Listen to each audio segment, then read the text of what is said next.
Here I'm going to walk you through some of the basics of self-compassion journaling.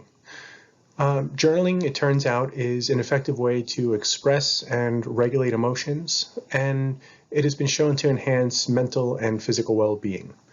So the point of this exercise is to reflect on an experience that was difficult for you, and then to kind of apply and write about the three components to self-compassion: mindfulness, common humanity, and self-kindness.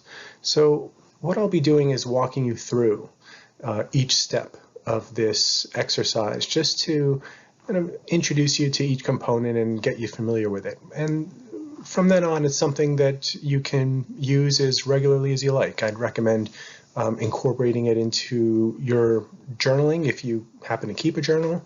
And if not, it might be a good idea to start keeping a journal. And maybe starting with a self-compassion journal might be a good place to start. So I'll ask you to pull up the document and find the section that corresponds to this exercise. It'll be labeled Self-Compassion Journaling.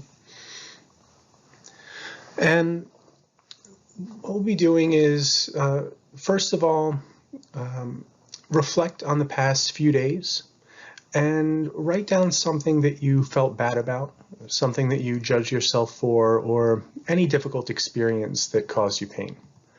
So, for example, maybe you were upset with a colleague and sent them a passive-aggressive email, and afterwards you felt ashamed and embarrassed. Now, take a moment now to think about a difficult experience over the past few days and write it down in the space provided. You can pause the video now and resume once you've written down the difficult event. So let's start with mindfulness. This will involve bringing awareness to the painful emotions that arose due to your self-judgment or difficult circumstances. Write about how you felt: sad, ashamed, frightened, stressed, and so on. As you write, try to be accepting and non-judgmental of your experience.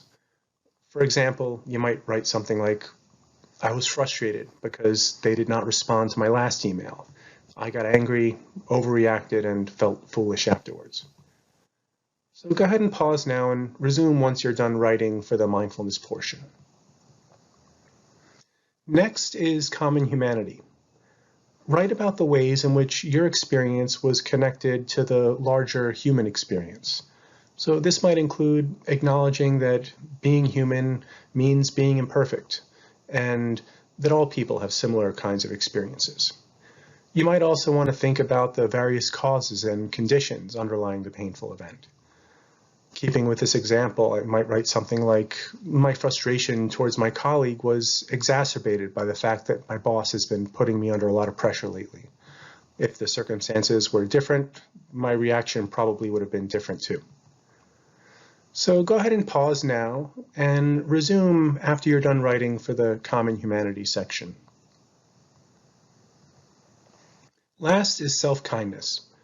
Write yourself some kind, understanding words of comfort. Let yourself know that you care about yourself, and try adopting a gentle, reassuring tone as you do so.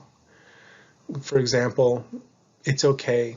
Maybe you messed up, but it's not the end of the world. I understand how stressed and frustrated you were, and you just lost it this time." So practice these three components of self-compassion with this writing exercise, and doing so will help you organize your thoughts and emotions while also encoding them in memory.